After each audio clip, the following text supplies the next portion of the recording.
Nangyari ito sa isang gabing hindi ko malilimutan, isang gabing nagbago ang lahat. Ang kamay niya, dahan-dahang bumaba mula sa manibela, napadpad sa aking hita habang ang puting niyebe ay malakas na bumagsak sa labas ng bintana, nilamon ang daan na aming dinaraanan.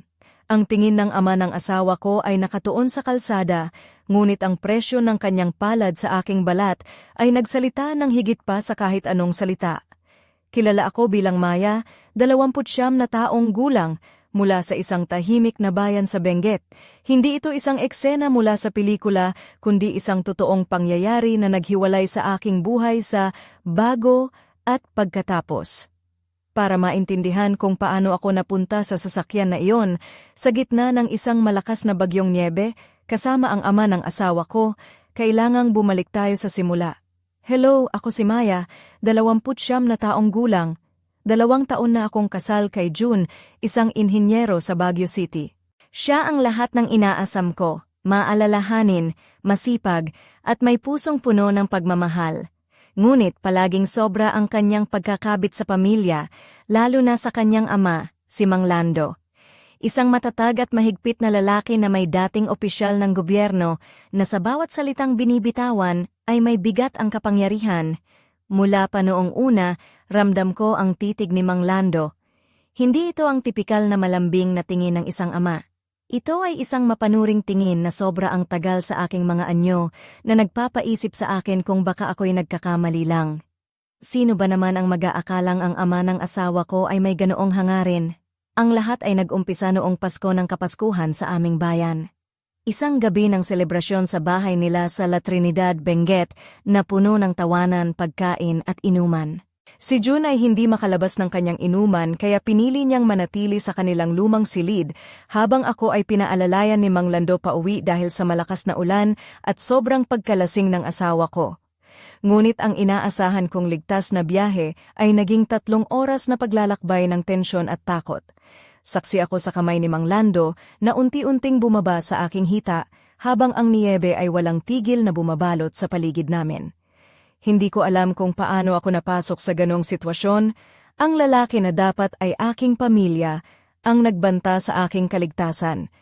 Hanggang sa panahong iyon, naniniwala akong sinisikap kong maging perpektong asawa at manugang. Ngunit sa likod ng mga ngiti at hapunan, may mga lihim na kumikilos sa dilim na nagbabanta sa pagkakaisa at tiwala na aking pinanghahawakan. Nangyari ito sa isang gabing hindi ko malilimutan, isang gabing nagbago ang lahat. Ang gabi ng Pasko ng Kapaskuhan sa La Trinidad ay puno ng saya at ingay, mga ilaw na kumikislap sa paligid, halakhak ng mga kamag-anak at ang amoy ng mga lutuing Pilipino na bumabalot sa hangin. Ako si Maya, 29 na taong gulang, at noong gabing iyon, akala ko ay magiging isa pa itong masayang pagtitipon kasama ang pamilya ng asawa ko. Ngunit hindi ko inakala kung paano ito magtatapos. Si June, ang asawa ko, ay isang mabuting lalaki, masipag, maaasahan, at laging handang tumulong. Ngunit siya rin ay madaling maapektuhan kapag umiinom, lalo na tuwing may mga handaan. Kaya nang lumakas ang kanyang pag-inom noong gabing iyon, pinili niyang manatili sa bahay ng kanyang mga magulang para makapagpahinga ng maayos, iniwan akong mag-isa sa gitna ng bagyong nagdudulot ng matinding lamig at niyebe. Si Mang Lando, ang ama ni June, ay nag-alok na ako'y ihatid pa uwi. Sinabi niya na alam niya ang mga daan at kaya niyang lampasan ang bagyo. Hindi ko naisip na magiging dahilan ito ng gulo sa buhay ko. Sa una, inisip kong ligtas ako. Ang taong ito ay parang isang haligi ng pamilya, isang ama na dapat ay may malasakit sa akin. Ngunit habang umiikot ang gulong ng kanilang malaking SUV sa madilim at maputik na mga daan ng Benguet, unti-unting nagbago ang pakiramdam ko. Ipinagmamasdan ko ang malamig na niyebe sa labas ng bintana habang si Mang Lando ay tahimik na nagmamaneho. Ang kanyang mga mata ay nakatuon sa daan, ngunit bawat pagdampi ng kanyang kamay sa aking hita ay nagdudulot ng kilabot sa buong katawan ko. Sinubukan kong itulak ang kanyang kamay, ngunit mas lumakas pa ang kanyang paghawak. Ang takot na naramdaman ko ay hindi matumbasan ng anumang salita. Dito nagsimula ang gabi na hindi ko makakalimutan, isang gabing puno ng dilim, niyebe at lihim na mga pangyayari. Ang biyahe na dapat ay 30 minuto lang ay naging 3 oras ng walang tigil na tensyon. Habang siya ay unti-unting nagtataas ng kanto ng aking palda, sinasabi sa akin na huwag mag-alala dahil si June ay hindi malalaman ang nangyayari. Ang kanyang mga salita ay tila mga lason na dumudurog sa aking puso. Sa likod ng mga bintana ng sasakyan, ang niebe ay patuloy na bumabagsak at ang hangin ay nagdadala ng lamig na sumasalamin sa init ng takot sa puso ko. Ako ay nag-iisa sa gabing iyon, kasama ang lalaking dapat ay aking pamilya, ngunit naging dahilan ng aking pagkadismaya at pangamba. Hindi ko alam kung paano ko haharapin ang susunod na mga araw, ngunit isang bagay ang sigurado, ang gabing iyon ay nag-iwan ng marka sa akin na hindi mawawala kailanman. Ang bawat pagdampi ng kamay ni Mang Lando ay parang isang malalim na sugat na hindi madaling maghilom. At sa kabila ng lahat, siya pa rin ang ama ng asawa ko. Ang taong dapat sana ay aking sandigan. Ngunit sa gabing iyon, naunawaan ko na may mga lihim sa likod ng mga pinto ng bahay na hindi ko dapat malaman. Ang gabing iyon ay simula pa lang ng isang madilim na kwento na magbabago sa buhay ko magpakailanman. Ang gabing iyon sa La Trinidad ay nagsimula bilang isang karaniwang pagsasama-sama ng pamilya, ngunit unti-unti itong naging isang bangungot na hindi ko inaasahan. Ako si Maya, 29 na taong gulang, at noong mga panahong iyon, sinisikap kong maging mabuting asawa at manugang sa pamilya ni June. Ngunit ang mga pangyayari ay nagpapakita na may mga bagay na hindi natin kontrolado, lalo na kapag ang mga lihim ay unti-unting sumisiklab sa dilim. Bago pa man dumating ang gabi ng Pasko ng Kapaskuhan, may mga palatandaan na nagpapahiwatig ng hindi magandang mangyayari. Si Mang Lando, ang ama ni June, ay matagal nang may kakaibang tingin sa akin. Hindi ito ang karaniwang pagmamalasakit ng isang ama sa manugang, kundi isang mapangakit na titig na nagpapasikip sa dibdib ko. Minsan sa mga pagtitipon, nararamdaman ko ang kanyang mga mata na sumusunod sa bawat galaw ko, hindi nakakubli at masyadong matagal para sa isang normal na pagtingin. Noong isang gabi, habang si June ay nasa isang business trip sa Maynila, bigla siyang dumalaw sa aming bahay. May dalang prutas at mga dokumento na sinabi niyang nakalimutan ni June. Pumasok siya nang walang paalam at habang ako'y nagluluto ng kape sa kusina, naramdaman ko ang kanyang presensya sa likod ko. Hindi man niya ako hinawakan, sobrang lapit niya na halos madama ko ang init ng kanyang katawan. May mga salita siyang binitiwan na nagdulot ng kakaibang panginginig sa akin, na tila sinasabi niya na si June ay hindi sapat para sa akin, at ako ay dapat pahalagahan ng isang tunay na lalaki. Pinilit kong tanggalin ang takot at pagkalito sa isip ko. Binigyan ko ang sarili ko ng paliwanag na baka nagkakamali lang ako, baka nasobrahan lang siya sa alak. Pero ang mga pangyayari ay patuloy na nagiging mas malala, at ang mga hangganan ng respeto ay unti-unting nawawala. Sa bawat pagbisita ni Mang Lando, lalo akong nakakaramdam ng pangamba, ngunit hindi ko rin magawa ang umiwas dahil parte siya ng pamilya namin. Isang araw, habang naghahanda kami para sa isang simpleng salusalo sa bahay nila, nahuli niya akong nag-iisa sa garahe habang naghahanap ng dagdag na bote ng inumin. Pumasok siya at isinarado ang pinto sa likuran namin. Sa dilim ng maliit na garahe, dahan-dahan niyang inilagay ang kamay sa aking baywang nang tila mayroong lihim na nais iparating. Sa sandaling iyon, hindi ko alam kung paano ko haharapin ang nangyayari. Ang takot, ang pagkasuklam, at ang pagkalito ay sumabog sa puso ko. Hindi ko nais na maranasan ang ganoong klaseng pangyayari, lalo pat siya ang ama ng aking asawa. Ngunit sa kabila ng lahat, hindi ko maikakaila na may kakaibang tensyon na dumadaloy sa pagitan namin. Ang mga sandaling iyon ay nag-iiwan ng bakas na mahirap burahin, at kahit anong pilit kong itago, alam kong may mga lihim na hindi pwedeng manatiling nakatago magpakailanman. Ang gabing iyon ng Pasko ay naging titik ng simula ng isang madilim na kabanata sa buhay ko. Hindi ko na alam kung paano ako lalaban sa mga pangyayaring unti-unting sumisira sa aking mundo. Ngunit sa kabila ng lahat, nananatili akong matatag, naghahanap ng paraan para mapanatili ang katahimikan ng aking pamilya, kahit pa ang mga lihim ay naglalaban-laban sa dilim ng aking isipan. Hindi ko malilimutan ang gabing iyon na nagbago ng lahat, ang simula ng isang bangungot na matagal ko nang tinatago sa puso. Ako si Maya, 29 na taong gulang, at nagsisimula akong maunawaan na ang mga relasyon sa pamilya ay maaaring maging masalimuot kaysa sa inaakala natin. Pagdating ng gabi ng Pasko ng Kapaskuhan, punong-puno ang bahay nila June ng mga kamag-anak. Ang amoy ng nilutong lechon at adobo ay bumabalot sa bawat sulok, at ang mga tawanan ay nagmumula sa bawat mesa. Si June ay abala sa pag-aasikaso ng mga inumin, habang ako ay nakikipagkwentuhan sa mga pinsan at tiyahin sa kusina. Ngunit habang lumalalim ang gabi, unti-unting lumala ang lagay ni June. Ilang baso pa lang ng alak ay naging dahilan para siya ay maging malambing, ngunit hindi na makontrol. Nang humigit kumulang 10:00 ng gabi, hindi na niya kaya pang tumayo ng maayos. Si Aling Nena, ang kanyang ina, ay mahigpit na nag-utos na ipahiga na siya sa kanilang lumang silid. Ako naman ay nag-aalangan sa paggising ng ulan at nyebe sa labas. Ang hangin ay malamig, dala ang mga patak ng yelong nyebe na tila bumabalot sa buong bayan ng La Trinidad. Napagpasyahan kong hilingin kay Mang Lando na ako na lamang ang ihatid pa uwi dahil si June ay hindi na makakaandar ng sasakyan. Habang kami ay nakaupo sa loob ng kanyang malaking SUV, ramdam ko agad ang lamig ng hangin sa labas at ang init ng loob ng sasakyan. Ngunit ang katahimikan ay unti-unting napalitan ng kakaibang tensyon nang dahan-dahan niyang ilipat ang kamay mula sa manibela patungo sa aking hita. Sinubukan kong itulak ang kanyang kamay, ngunit mas lalo niya itong pinilit. Sinasabi na huwag akong mag-alala, na hindi malalaman ni June ang nangyayari. Ang bawat salita niya ay parang kutsilyong unti-unting sumusugat sa aking puso. Ang takot ay unti-unting sumisiksik sa dibdib ko, habang ang nyebe ay patuloy na bumabagsak, nilalamon ang daan sa labas. Ang biyahe na dapat ay 30 minuto ay naging 3 oras ng paglalakbay na puno ng tensyon at pangamba. Ang kanyang mga kamay ay lumalapit sa mga bahagi ng aking katawan na hindi dapat madapuan at ako ay nananahimik, paralizadong sa takot at pagkalito. Sa isang sandali nang maramdaman kong may paparating na sasakyan sa likuran, biglang iniurong ni Mang Lando ang kanyang kamay at mabilis na nagmaneho upang iwasan ang posibleng pagkakita. Ang liwanag mula sa isang traktora na may panghugas ng kalsada ang nagligtas sa akin mula sa isang mas malalang pangyayari. Nang makarating kami sa bahay, umalis siya nang walang kahit isang salita, iniwan akong nanginginig sa takot at lungkot.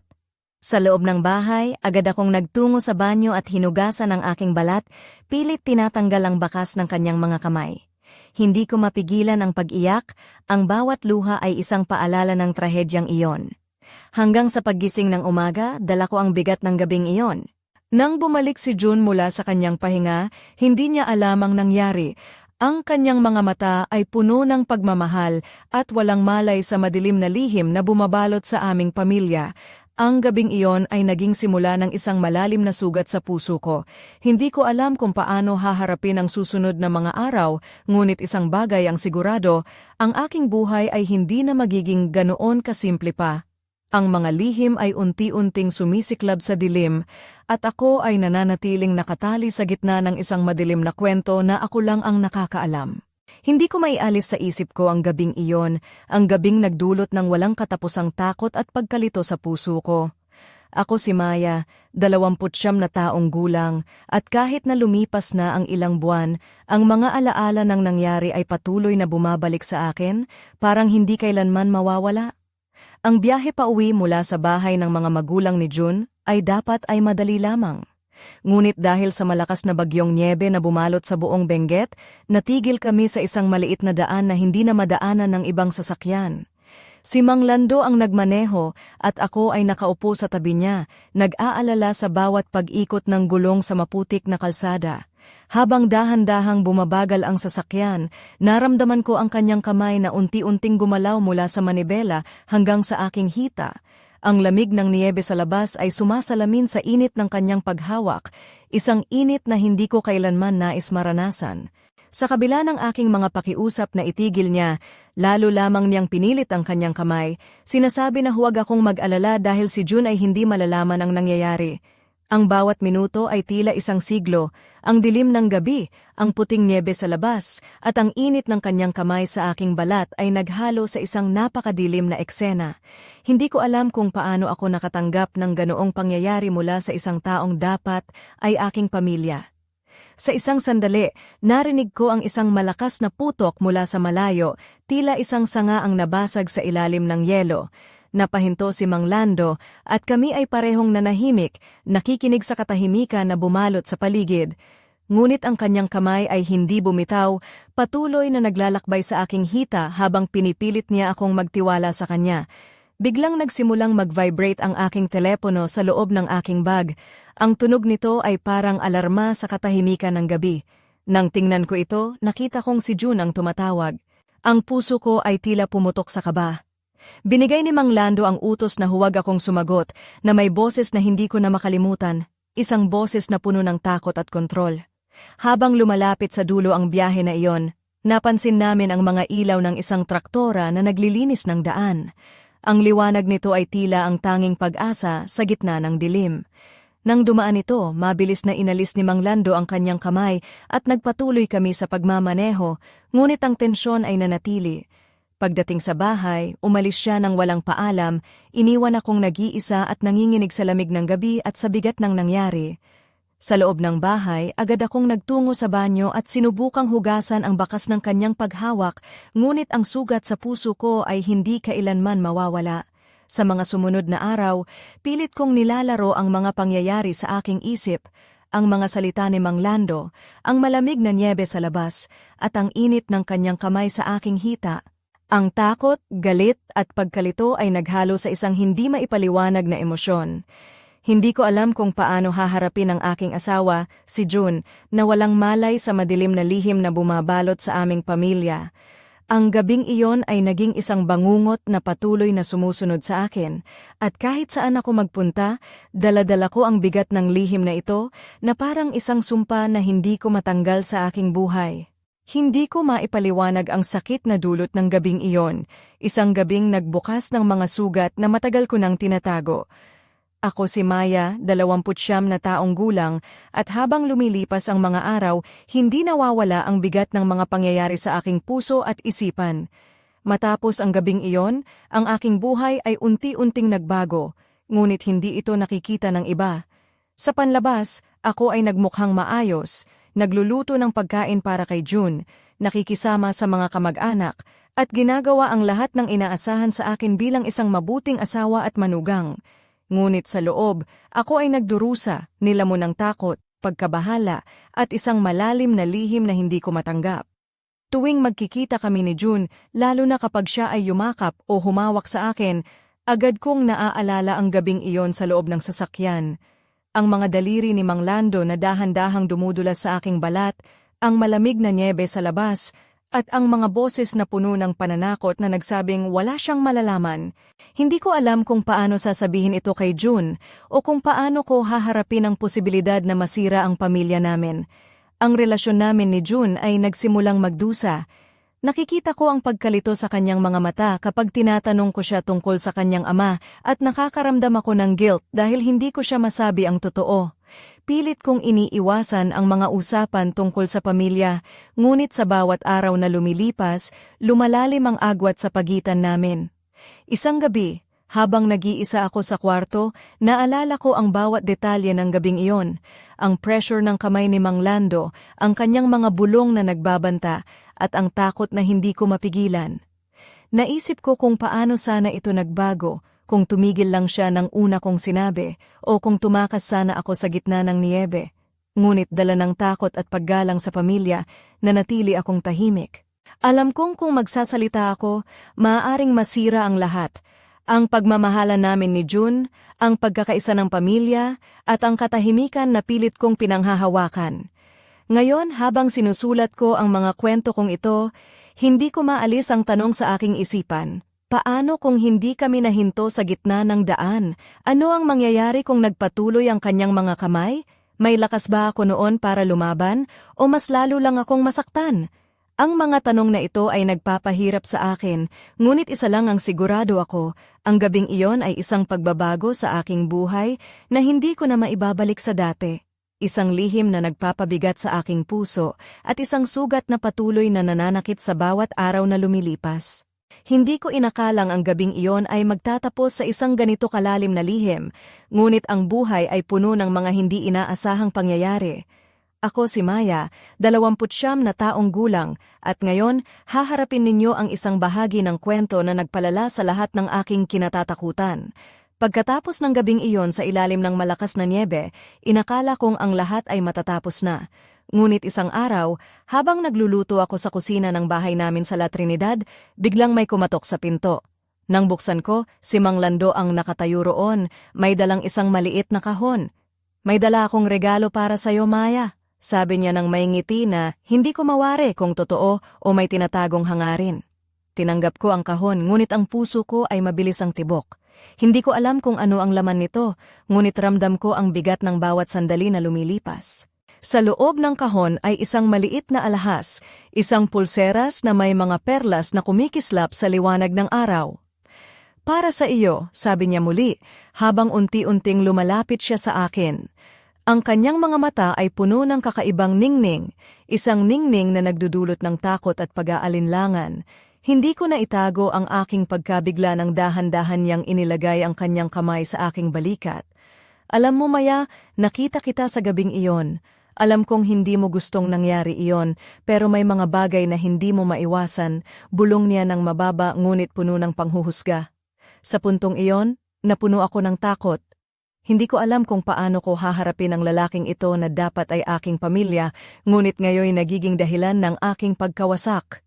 Nagtangkang lumayo si Mang Lando, ngunit biglang may kumatok muli sa pintuan. Isang matandang kapitbahay na nagdala ng balita, may paparating na grupo ng mga tao na naglilinis ng kalsada dahil sa bagyo. Ang biglaang pagdating ng mga ito ay nagpaalis kay Mang Lando, na dahan-dahang umalis na parang may tinatakbuhan. Ngunit ang mga pangyayaring iyon ay nag-iwan ng malalim na bakas sa aking isipan. Hindi lamang ang kanyang mga kamay ang nagdulot ng takot, kundi pati ang mga salitang siya mismo ang bumibigkas. Ang kanyang mga mata ay naglalaman ng mga lihim na hindi ko gustong malaman. Sa mga sumunod na araw, napansin ko na mas madalas na siyang bumibisita sa amin, laging may dalang mga regalo at palaging may mga bulong na para sa akin lamang. Ngunit sa likod ng mga ito ay isang madilim na hangarin na hindi ko maintindihan. Ang buhay ko ay unti-unting nagiging isang laro ng mga lihim at takot, kung saan ako ang tanging manlalaro na naglalakad sa gitna ng dilim, walang ibang kasama kundi ang aking sariling takot at pangamba. Hindi ko pa alam kung paano matatapos ang kwento na ito, ngunit isang bagay ang sigurado, hindi pa rito nagtatapos ang aking laban.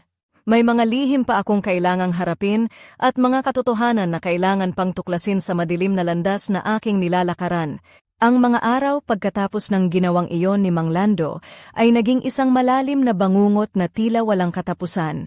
Ako si Maya, 29 na taong gulang, at ngayon ay ilalahad ko ang bahagi ng kwento na nagpalala sa aking takot at pagkalito, isang pagbubunyag na halos gumuho ang aking mundo. Hindi nagtagal ay napansin kong unti-unting nagiging mas madalas ang mga pagbisita ni Mang Lando sa aming bahay. Hindi na lamang siya dumarating ng may ngiti at regalo, kundi may dalang mga bulong at mga tingin na hindi ko na matanggap bilang normal. Sa bawat pagkakataon na kami nag-iisa, nararamdaman ko ang kanyang presensya na tila nagbabantay, ngunit sa halip na magbigay ng kapanatagan, lalo lamang akong nababalisa. Isang gabi, habang naglalakad kami ni Mang Lando sa likod ng bahay, nagulat ako nang bigla niyang hawakan ang aking braso ng mahigpit. "Maya, kailangan mong maintindihan na hindi ito tungkol kay June o sa pamilya. Ito ay tungkol sa atin," bulong niya nang malapit sa aking tenga. Ang mga salita niya ay parang kidlat na tumama sa aking isipan. Paano niya nagawang sabihin iyon? Ano ang ibig niyang sabihin sa atin? Napuno ako ng takot at pagkabalisa, ngunit hindi ko malaman kung paano ako makakatakas sa sitwasyong iyon. Ang kanyang mga mata ay may kakaibang ningning, isang ningning na nagtatago ng mga lihim na hindi ko maintindihan. Sinubukan kong ilayo ang aking sarili, ngunit mas lalo niyang pinilit ang kanyang paghawak at nagsimulang magbaba ng mga salita na nagpakita ng kanyang tunay na intensyon. "Walang makakaalam, Maya. Nasa ating mga kamay ang lahat. Kung pipilitin mo akong iwan, hindi lang ang pamilya mo ang masasaktan." Naramdaman ko ang malamig na hangin na pumapalibot sa amin habang ang mga boses ng mga ibon sa paligid ay tila isang banta sa aking kaligtasan. Ang takot ay naging isang mabigat na pakiramdam na pumipigil sa akin na huminga ng malalim. Sa gabing iyon, natutunan kong ang katotohanan ay mas madilim kaysa sa aking inaakala. Ang lalaking dapat ay aking pamilya ay naging isang banta sa aking kalayaan at kapayapaan. Hindi ko alam kung hanggang kailan ko kakayanin ang ganitong buhay. Isang buhay na puno ng lihim, takot at pangamba. Ngunit isang bagay ang malinaw, hindi ko na kayang magpanggap pa. Kailangan kong gumawa ng paraan para makalabas sa dilim na ito kahit pa masakit at mapanganib ang daan. Ang laban ko ay hindi pa tapos. At habang nakatayo ako sa gitna ng unos na ito, hinahanap ko ang lakas upang harapin ang lahat ng nakatago sa likod ng mga ngiti at halakhak ng pamilya na minsan kong tinawag na tahanan. Ang bawat araw na dumaraan ay tila isang digmaan sa loob ng aking puso at isipan. Ako si Maya, 29 na taong gulang, at ngayon ay narito na tayo sa pinakamalalim na bahagi ng aking kwento, ang sandali kung saan ang lahat ay tila sumabog, at ang mga lihim ay naging isang mabigat na pader na hindi ko na kayang balewalain. Ang bawat pagbisita ni Mang Lando ay naging mas mapanganib. Hindi lamang siya nagpapakita ng mga regalo o mga bulong na puno ng panghihimasok sa aking buhay, kundi unti-unti niyang hinahawakan ang aking mundo, pinipigilan akong kumilos ng malaya. Sa bawat pagkakataon na kami nag-iisa, ramdam ko ang kanyang mga mata na sumusunod sa bawat galaw ko, ang kanyang mga kamay na nagtatangkang kontrolin ang aking katawan at isipan. Isang gabi, habang nakaupo ako sa sala, bigla siyang pumasok ng walang paalam. Ang kanyang mga mata ay naglalagablab ng isang apoy na hindi ko maintindihan. Isang apoy na naglalaman ng galit, pagnanais, at isang madilim na lihim.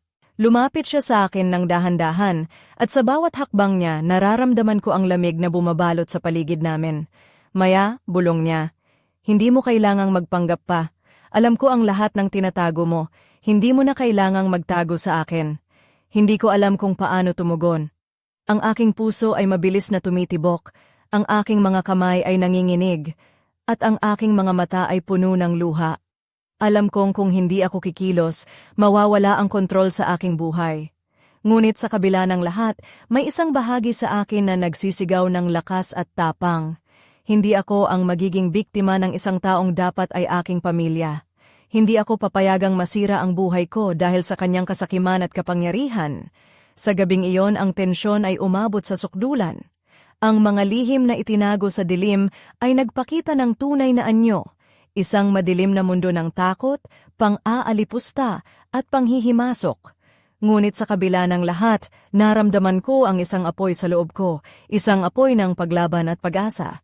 Hindi pa tapos ang kwento ko, hindi pa ako sumusuko. Ang mga lihim ay patuloy na naglalaban sa dilim, ngunit ako ay handa nang harapin ang anuman ang ibato ng buhay sa akin. Ang laban ko ay hindi pa tapos, at sa bawat hakbang, ipinapangako ko sa sarili ko na hindi ako magpapatalo. Ngunit sa likod ng lahat ng ito, isang tanong ang nananatili sa hangin. Hanggang kailan ko kayang tiisin ang mga dilim na bumabalot sa aking mundo bago tuluyang masunog ang lahat sa apoy ng katotohanan? Hindi ko inakala na darating ang araw na ang aking buong mundo ay magiging isang madilim na gubat na puno ng lihim at takot.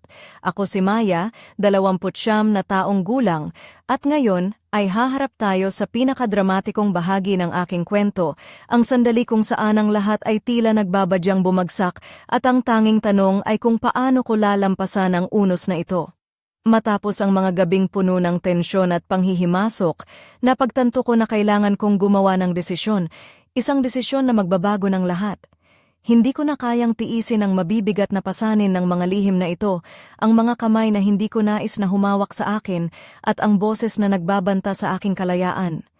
Isang gabi, habang nakaupo sa tabi ng bintana, nakatanaw sa naglilipanang niyebe sa labas, naramdaman ko ang malamig na hangin na sumasalamin sa aking puso. Dito ko napagtanto na hindi ako nag-iisa sa laban na ito. Sa kabila ng dilim, may liwanag na naghihintay, isang liwanag na magpapalaya sa akin mula sa kadiliman. Ngunit bago ko maisabuhay ang mga plano ko, may isang pangyayaring dumating na nagpapabago sa lahat. Isang lihim mula sa nakaraan ni Mang Lando ang lumitaw, isang lihim na magpapakita ng tunay niyang pagkatao at maglalantad ng mga kasinungalingan na matagal niyang itinago. Ang mga pangyayaring ito ay nagdulot ng isang matinding pag-ikot sa aming pamilya at ako ay napilitang harapin ang mga tao at mga bagay na dati ay iniiwasan ko. Ang bawat hakbang ay puno ng panganib, at ang bawat salita ay may dalang bigat na maaaring magwasak ng mga pangarap at relasyon. Ngunit sa kabila ng lahat, may isang bagay ang malinaw. Ang katotohanan ay may kapangyarihang magpalaya, ngunit maaari rin itong maging isang sandatang sumira sa lahat ng iyong pinaghirapan. Ngayon, habang sinusulat ko ang huling pahina ng kwento kong ito, alam kong ang aking buhay ay hindi na magiging ganoon ulit. Ang mga lihim ay unti-unting lumalabas sa liwanag, at ang aking puso ay handa ng harapin ang anumang hamon. Ngunit ang pinakamahalagang tanong ay nananatili, paano ko haharapin ang bukas, ang bagong yugto ng aking buhay, kung saan ang mga sugat ay malalim at ang mundo ay tila walang katiyakan?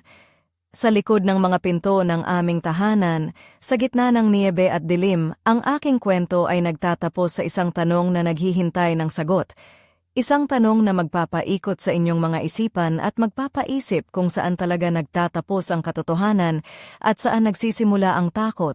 At sa pagtatapos nito, ako ay nananabik na malaman kung ano ang susunod na mangyayari. Ngunit iyon ay kwento na maririnig ninyo sa susunod na kabanata ng aking buhay.